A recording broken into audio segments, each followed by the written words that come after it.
Pernahkah teman-teman mengalami sebuah masalah hukum, entah itu pelanggaran kontrak, sengketa tanah, atau pelanggaran hak-hak lainnya, tapi dia tahu harus minta bantuan kepada siapa? Disinilah peran seorang advokat. Halo semuanya, kami dari kelompok 7 yang beranggotakan Rasid Hakim. Saya bisa berlenggar. Saya Denny Gunawan. Saya Taufik Hidayat. Di sini kami akan membedah dan menjelaskan kepada teman-teman mengenai bagaimana profesi hukum itu sendiri. Dalam video ini, kami akan mengajak teman-teman untuk mengenal lebih dekat terhadap profesi advokat dan juga menelaahnya dalam perspektif hukum Islam. Oke, simak baik-baik videonya ya. Oke, yang pertama kita akan membahas mengenai pengertian dari advokat. Pertama-tama, apa itu advokat?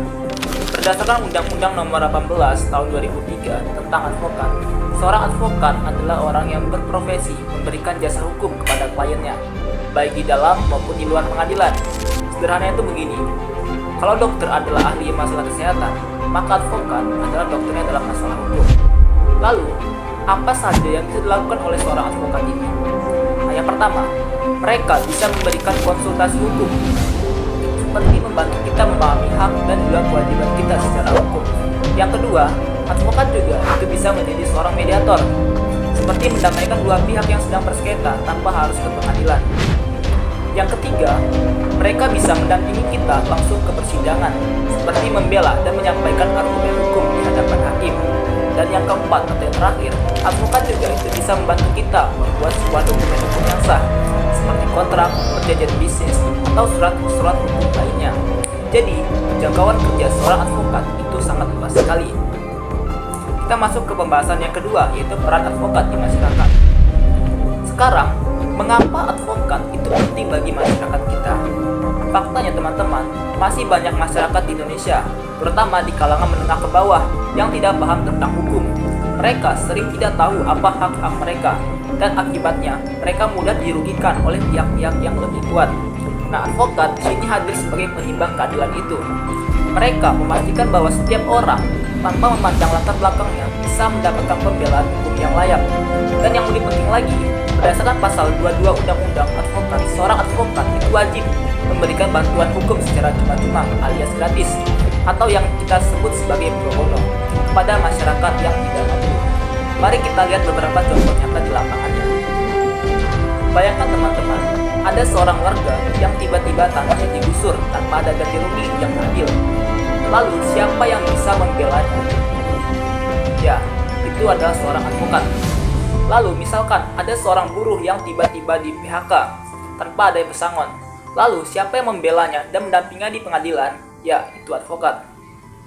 Lalu misalkan ada seorang konsumen yang tertipu oleh sebuah produk palsu.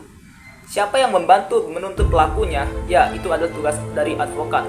Bahkan ada pengusaha kecil atau yang kita sebut sebagai UMKM yang terjebak kontrak bisnis yang tidak adil. Lalu siapakah yang bisa membantunya? Ya, itulah advokat. Advokat adalah orang yang menelaah dan membantu membatalkan kontrak itu. Itulah mengapa profesi advokat ini itu sangat relevan dan dibutuhkan oleh masyarakat luas. Selanjutnya yaitu kode etik advokat. Jadi seorang advokat itu diwajibkan selalu mematuhi kode etik yang telah diatur agar tidak merusak profesinya.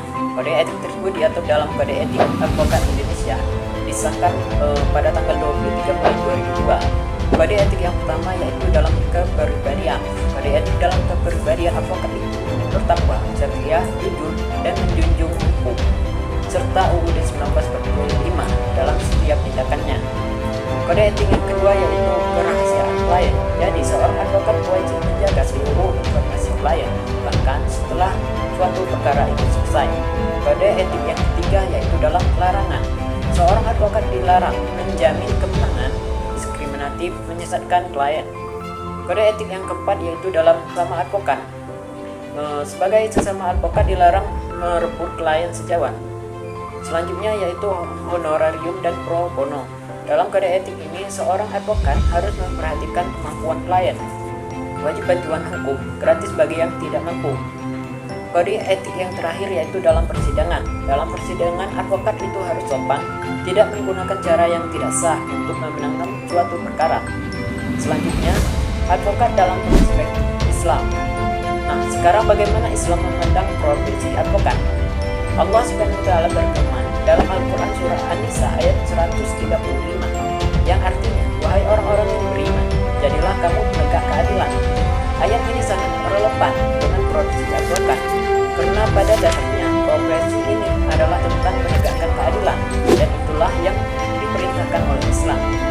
Ada 4 prinsip utama Islam yang harus dipegang teguh oleh seorang advokat muslim. Yang pertama yaitu amanah.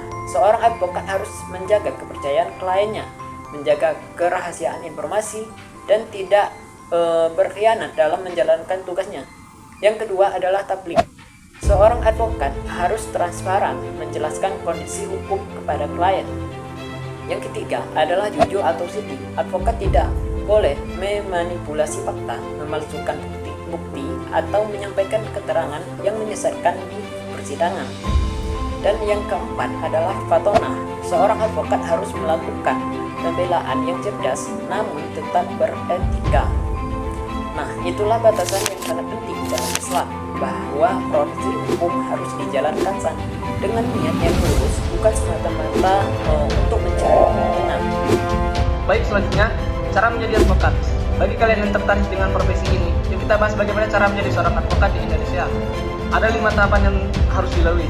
Tahap pertama, kalian harus menyelesaikan pendidikan strata 1 atau S1 hukum terlebih dahulu dan meraih gelar sarjana hukum. Tahap kedua, setelah lulus, kalian wajib mengikuti pendidikan khusus profesi advokat atau yang disingkat PKPA. Program ini diselenggarakan oleh organisasi advokat yang diakui. Tahap ketiga, kalian harus lulus ujian profesi advokat atau UPA. Ujian ini menguji pemahaman kalian tentang hukum acara, etika profesi, dan berbagai bidang hukum lainnya. Tahap keempat, magang minimal 2 tahun di kantor advokat. Ini penting sekali karena di sinilah kalian akan mendapatkan pengalaman praktis yang nyata. Dan tahap yang kelima, setelah memenuhi semua syarat, kalian akan disumpah oleh pengadilan tinggi. Sejak saat itu, kalian resmi berpraktik sebagai advokat. Di Indonesia, ada 2 organisasi advokat yang diakui secara nasional, yaitu Pradi Perhimpunan Advokat Indonesia dan KAI, Kongres Advokat Indonesia. Selanjutnya, faktor internal yang harus dihindari. Faktor internal adalah faktor yang berasal dari dalam diri advokat.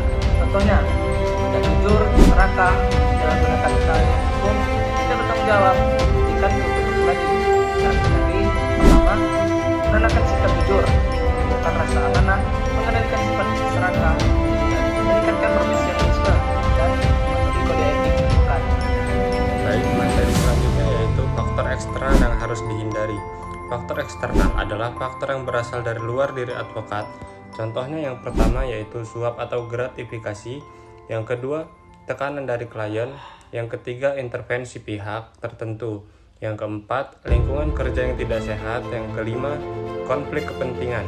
Adapun cara menghindarinya, yaitu yang pertama ada menolak suap dan gratifikasi, yang kedua menjaga independensi, yang ketiga menghindari konflik kepentingan, yang keempat memilih lingkungan kerja yang positif, dan yang terakhir memperkuat nilai keislaman. Materi yang terakhir yaitu pesan dan kesimpulan.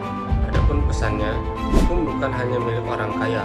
Setiap warga negara berhak mendapat keadilan dan advokat hadir untuk mewujudkannya.